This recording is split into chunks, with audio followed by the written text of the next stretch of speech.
श्री कृष्ण कन्हैया लाल की जय। श्री निजानंद स्वामी की जय। श्री प्राणनाथ प्यारे की जय। अंदर चौड़ाई चौक की और भी हैं कई ठार, जुदे जुदे सुख लेत हैं रंग रस कई और रंग रस कई और। श्री कृष्ण कन्हैया लाल की जय। रंग भवन के अंदर की बात चल रही है। तीसरी भूमिका की चर्चा हुई, अब चौथी भूमिका की विशेषता बता रहे हैं। चौथी भूमिका में नृत्यशाला ये अन्य भूमिकाओं से विशिष्ट है, इसलिए उसका वर्णन करेंगे। निरत होत चौथी भूम में जित मोहल बन्यो विशाल। चौथी भूमिका चतुर्थ भूमिका में नृत्यशाला है। ये कहाँ पर है, इस हिसाब से देखें कि जैसे प्रथम भूमिका में द्वार से प्रवेश करते हैं तो 28 स्तंभ का चौक आता है। उससे और आगे बढ़ते हैं तो चौरस हवेलियों की पंक्तियाँ आती हैं। तो प्रथम हवेली के प्रथम पंक्ति की प्रथम हवेली वो रसोई का चौक है। तो इस प्रकार वो चौरस हवेलियों की पंक्तियाँ कितनी हैं? 4 है ना। हाँ, वो 4 पंक्तियाँ। तो इन 4 पंक्तियों में से ही, जैसे प्रथम भूमिका में पहली पंक्ति की प्रथम हवेली ये रसोई का चौक है, ऐसे ये चौथी भूमिका में चौथी पंक्ति की पहली हवेली, तो ये नृत्यशाला है। उस हिसाब से समझना चाहिए। तो वहाँ बहुत विशाल हवेली है, तो उसमें नृत्य होती है। चौक मध्य अति सुंदर क्योंकि मंदिर द्वार, तो बीच में चौक है और तीनों तरफ मंदिर हैं, द्वार हैं, और सामने की तरफ, आगे की तरफ उसमें मंदिर के स्थान पर मात्र स्तंभ है। तो उसकी बड़ी सुंदर शोभा है, उसका क्या वर्णन करें। तीनों तरफों मंदिर आगू 2-2 थंबों की हार। 3 तरफ मंदिर है, आगे मंदिर के स्थान पर 2-2 थंबों की पंक्तियाँ हैं, और दोनों हवेलियों के बीच में भी 2-2 थंबों की पंक्तियाँ होती है। अब यहाँ वो 4 स्तंभों की पंक्तियाँ हो गई, तो काफ़ी बड़ी जगह हो गई।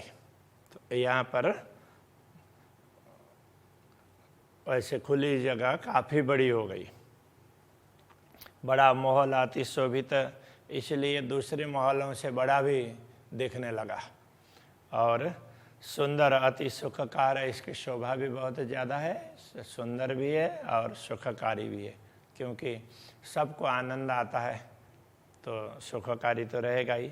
थंब द्वारा अति शोभित तरफ तीनों 60 मंदिर। थंब और द्वार, स्तंभ द्वार सब बड़े सुंदर हैं। तो इसमें तीनों तरफ 60 मंदिर है, एक एक तरफ 20-20 मंदिर ऐसे करके 20-20 हर तरफों। चौक बैठक अति सुंदर, बीच में चौक है। बीच चौक का मतलब चबूतरा, तो बीच में बड़ा सुंदर चबूतरा है। द्वार शोभित कमाड़ियों 60 करे झलकार।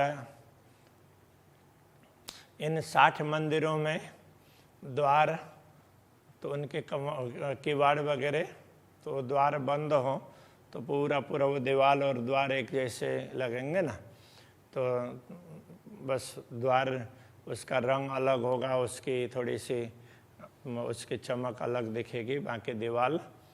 तो इस प्रकार से बड़ी सुंदर शोभा होती है। द्वार शोभित कमाड़ियों 60 करे झलकार। तो ये 60 मंदिर, तो इनके द्वार, इनके किवाड़, तो इनसे भी अलग प्रकार का प्रकाश निकलता है। और जो तथम्बन की सुख कहूँ जो होए सुमार। जो सामने की ओर पूर्व दिशा की ओर स्तंभ हैं, उनकी ज्योति भी बड़ी सुंदर है। पीठ पीछे जो मंदिर है, पीछे के जो मंदिर है पश्चिम दिशा के, कई रंग श्वेत दीवाल, तो उसमें मंदिरों की दीवाल है वो श्वेत रंग की दीवाल है। दाहिनी तरफ लाखी मंदिर है, तो दाहिने तरफ दक्षिण दिशा के मंदिर हैं, तो उनमें दीवाल है वो लाक्षा रंग की है। क्यों कहूँ नकश मिशाल। तो इन सब में चित्रकारी है ना, वो तो बहुत ही सुंदर है। रंग, दीवाल के रंग है वो अलग वस्तु है और चित्रकारी अलग वस्तु है। वो उससे अनुरूप चित्रकारी होगी, उसी प्रकार के रंग की होगी, तो जिसमें मैचिंग अच्छी होती होगी। बाईं तरफ दीवाल जो मंदिर ले वही रंग। बाईं ओर उत्तर दिशा की दीवाल है, वो नींबू के रंग की, पीले पीले रंग की है। हल्के नींबू पीला ही होता है, एकदम उसमें गाढ़ा भी नहीं, अच्छा ठीक पीला रहता है। बेल नकश कटाव कई सो केते कहूँ तरंग। तो वहाँ फूल बेलियाँ इन सब की नक्काशी की हुई है ना, उस प्रकार की चित्रकारी है और उनमें से प्रकाश की तरंगे निकलती है। हरी दीवाल जो मंदिर सो सामी है नेक दूर। तो सामने तो जो मंदिर है इस हवेली के, तो वो तो मंदिर में दीवाल नहीं है, तो दरवाजे भी नहीं है, केवल स्तंभ है। किंतु और आगे बढ़ेंगे तो दूसरे मंदिरों के बाहर की दीवार होगी ना, तो दूसरी हवेली की, तो जो तीसरी पंक्ति की हवेली है उसकी जो बाहर की दीवार है वो हरे रंग की है। सो सामी है नेक दूर, वो सामने थोड़ी दूर है।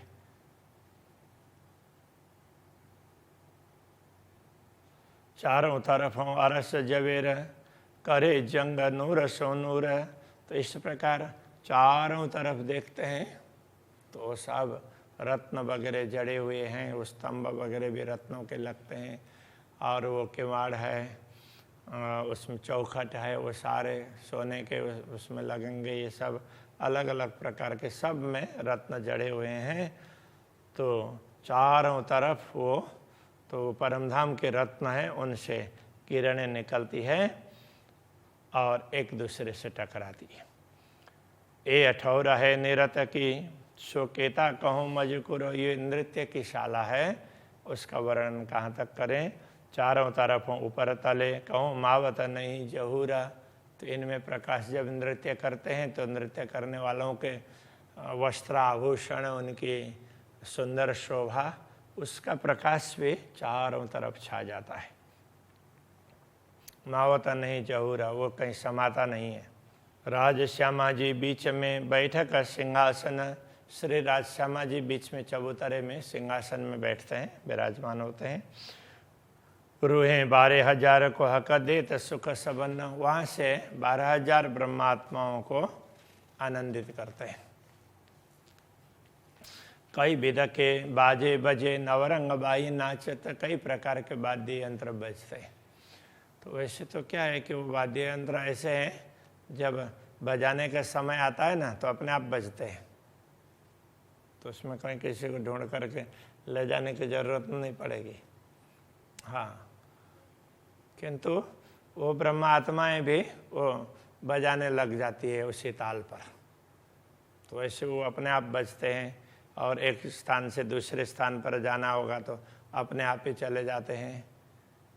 तो इस प्रकार से, क्योंकि सब चेतन हैं, तो चेतन में ये क्षमता होती ही है, ये दुनिया में इसे कल्पना नहीं कर सकते।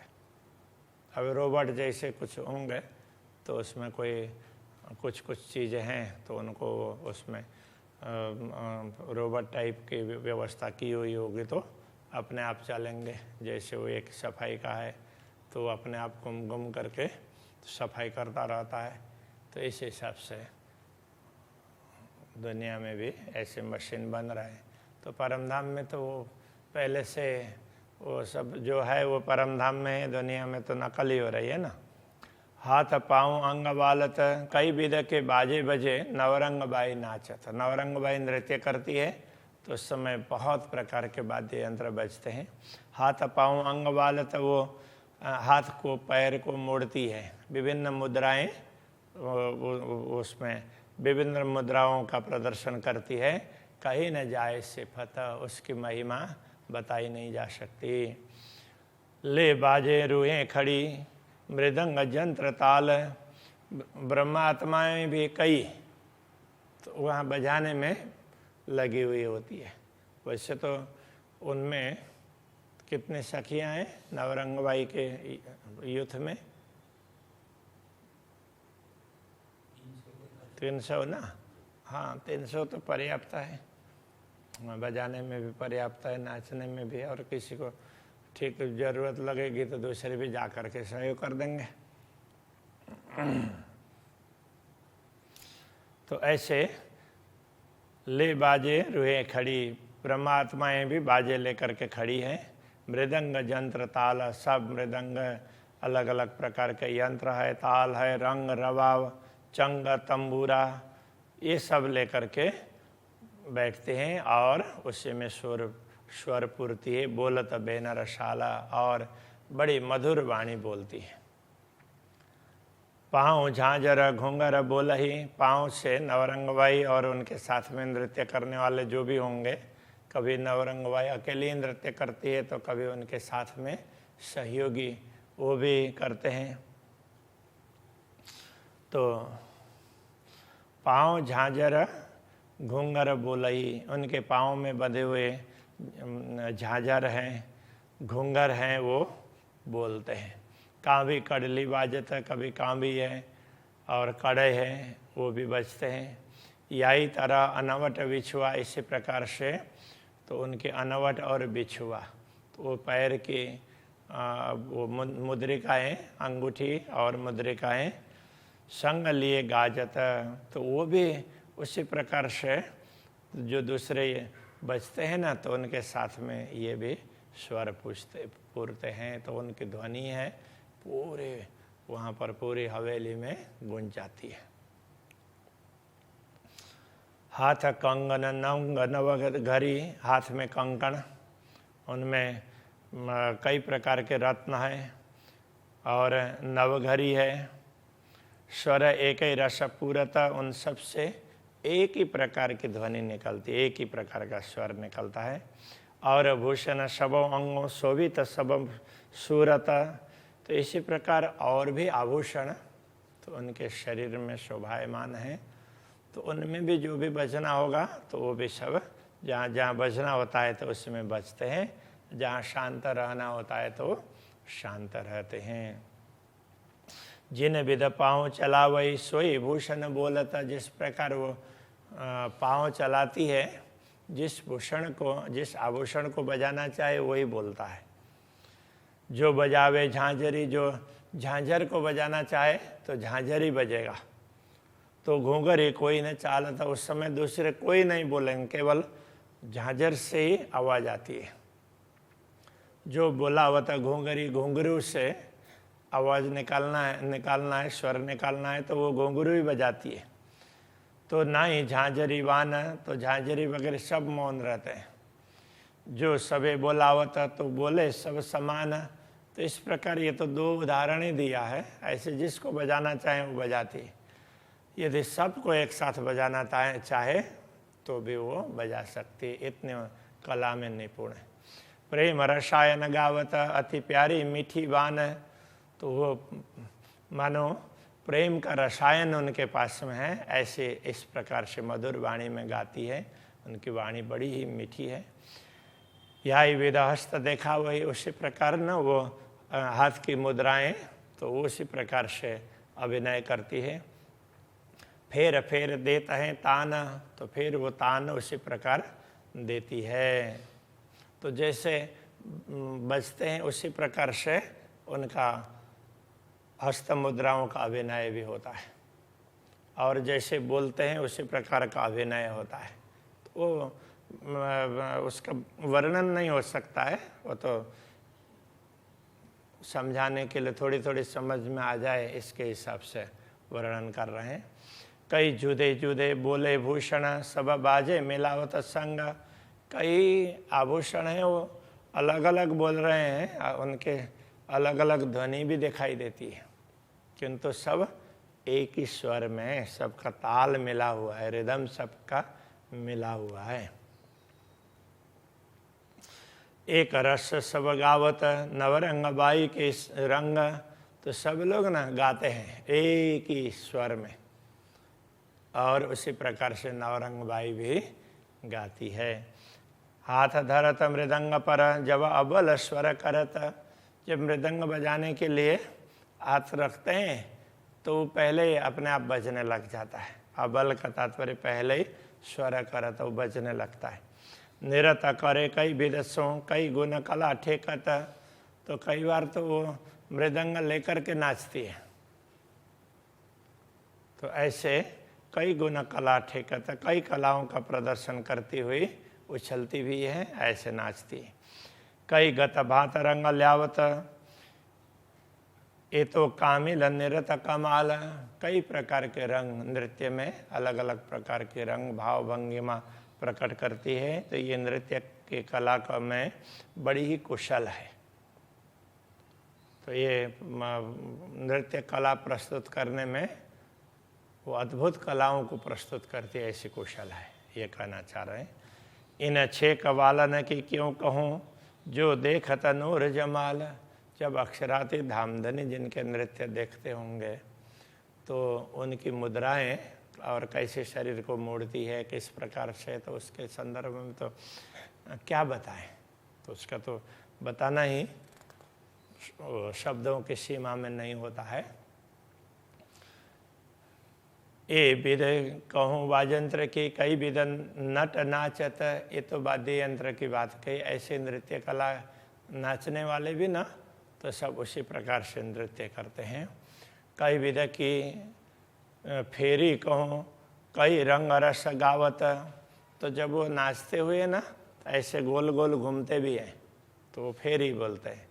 तो कई प्रकार से हैं और गाते भी हैं उस समय भी।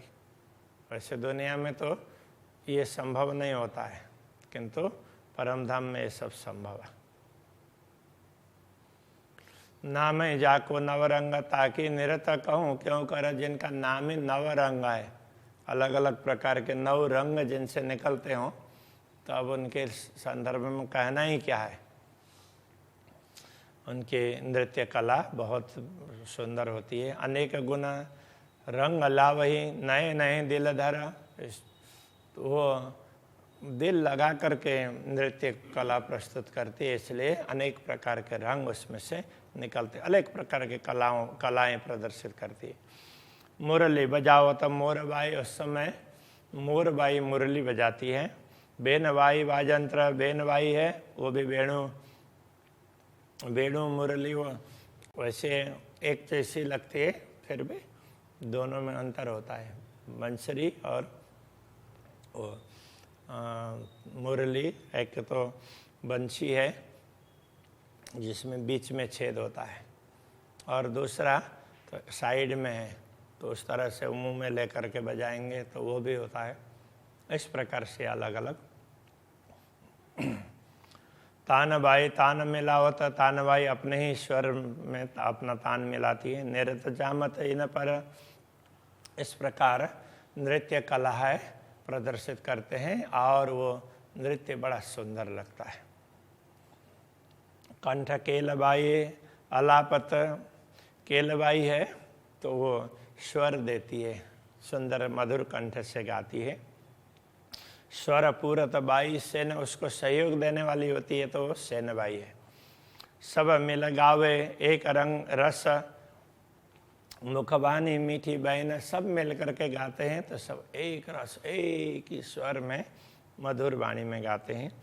झरमर बाई बजावत माए झरमरी अमृति, झरमर बाई है वो झरमरी बजाती है, तो वो झरमरी है, उसको ही अमृति भी बोलते हैं। कई बाजे कई रंग रस, ये रंग अलेखे कहों केती, ऐसे कई प्रकार के वाद्य यंत्र बजते हैं तो जिनकी संख्या ही बताना मुश्किल है। और उनसे जो रंग का तात्पर्य, उनसे जो आनंद आता है सुन करके, तो उसका तो वर्णन ही क्या करें। खड़ी आरू हैं नृत्य में, तो सब सखियां नीचे वो खड़ी हो करके, तो कोई बजाने में कोई गाने में साथ भी दे रही है और खड़ी हो करके नृत्य देखती है। और नृत्य होती है चबूतरे पर श्री राज श्यामा जी के सामने। इत उचरंग होता, तो यहाँ सबके मन में उमंग होता है। चारों तरफों जवेरन में निरत देखे अधिक ज्योत, और चारों तरफ जो भी चित्रकारी है वहाँ पर मानो चित्र के घोड़े हैं, चित्र की पुतलियाँ हैं, तो वो सब उनमें भी नृत्य होने लगता है। नृत कला सब नाच के फेर फेर देत पड़ताल, नृत्य कला में बड़ी ही निपुण ये सब सखियाँ, इसलिए बार बार नृत्य करती हुई पड़ताल देती है। कहने का मतलब पखवाज के ताल पर वो ठुमके देती है। यूँ स्वर मीठे मोहलन के चलत आगू मिसाल, इस प्रकार इनके स्वर है ना पूरे माहौल में, तो पूरे हवेली में चारों तरफ गूंजते हैं। तो इस प्रकार तो वो सब गाते भी हैं और नृत्य कला भी प्रस्तुत करते हैं। ऐसे ही प्रतिबिंब इनके माहौल बोले कई और, इस प्रकार की प्रतिध्वनि तो दूसरे माहौलों में भी पहुंच जाती है और वहाँ से भी प्रतिध्वनि आती है। बानी बाजे निरत आवाजें होत निरत कई ठौर, इस प्रकार देखे तो गाना और बजाना, गायन और नृत्य दोनों ऐसा लगता है कि दूसरे मंदिरों में भी ऐसा हो रहा हो, दूसरी हवेलियों में भी इस प्रकार से वो प्रतिध्वनि हो जाती है।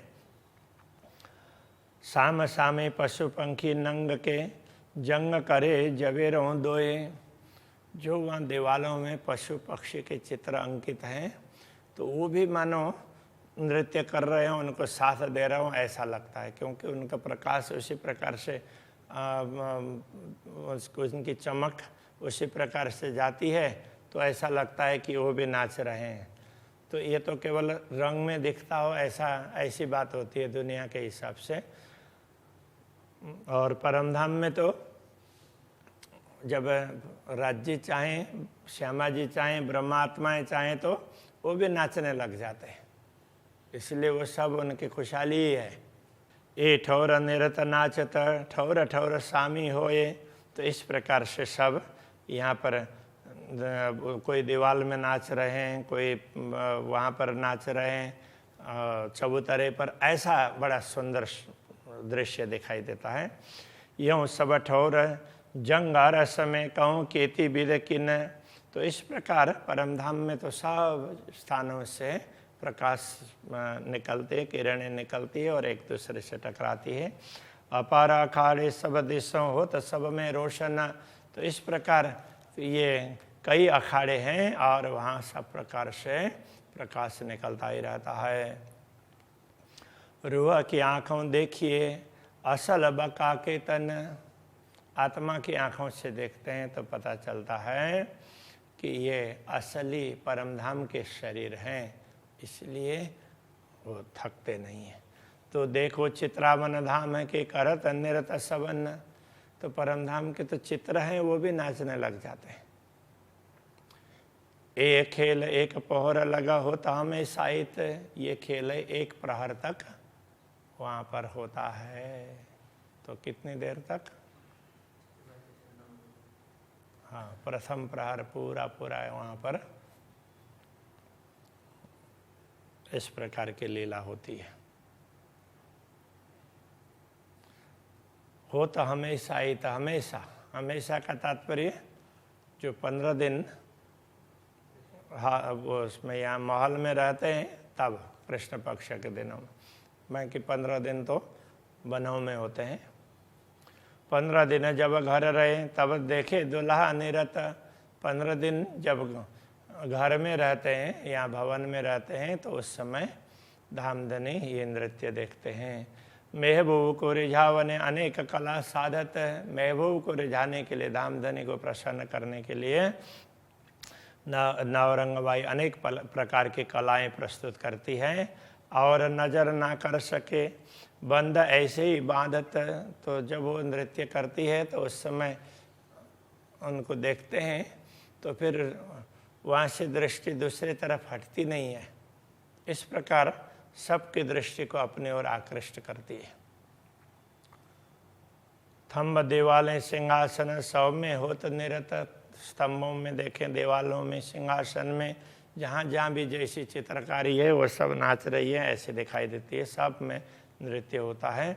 इन समय पशु पंखी चित्रामन के, जो वहाँ पर चित्र के पशु पंखी हैं वो भी सब ठौरों खेल करता, वो भी सब स्थानों में खेल करते हैं। पशु पक्षी भी नृत्य में साथ देते हैं। बहुत बातें विचार सके किन विध कहूँ इन मुख। परमधाम की विशेषताओं की बातें तो बहुत हैं, तो उनको इस मुंह से, इस जिह्वा से कितना बताएं। जो बैठी इन मेले में ने सोई जाने ये सुख। जो इस समय नृत्य के समय जो भाग ले रही है, भले न वो देखने के लिए हो या नाचने के लिए हो, तो उनको ही पता चलता है। कहने का तात्पर्य ब्रह्मात्माओं को ही ये पता चलता है, बाकी तो ये सुन सुन करके प्रसन्न होते हैं। ऐसी चारों तरफों कई बैठकें अंदर याग्र दबाए। इस प्रकार चारों तरफ इस भूमिका में भी, चौथी भूमिका में भी बहुत बैठकें हैं, अंदर हो या बाहर हो। और परमधाम में हाँ अंदर या दबाए, वो हवेलियों के अंदर हो या चारों तरफ कहीं भी हो, ऐसी बैठकें बहुत हैं। ये सुख अखंड अरस के क्यों कर कहे जाए। तो परमधाम के ये अखंड सुख के विषय में क्या कहें, शब्दों के द्वारा व्यक्त नहीं हो सकते। इस प्रकार ये चतुर्थ भूमिका की नृत्य की बातें यहीं पूरी हो जाती है। तो अभी के प्रसंग को यहीं रखते हैं। श्री कृष्ण कन्हैया लाल की जय।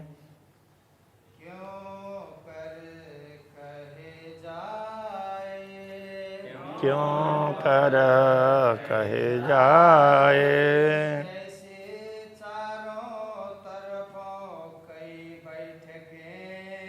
ऐसे चारों तरफों कई बैठकें। अंदर या दबाए। सुख अखंड अरस के। ए सुख अखंड रस के।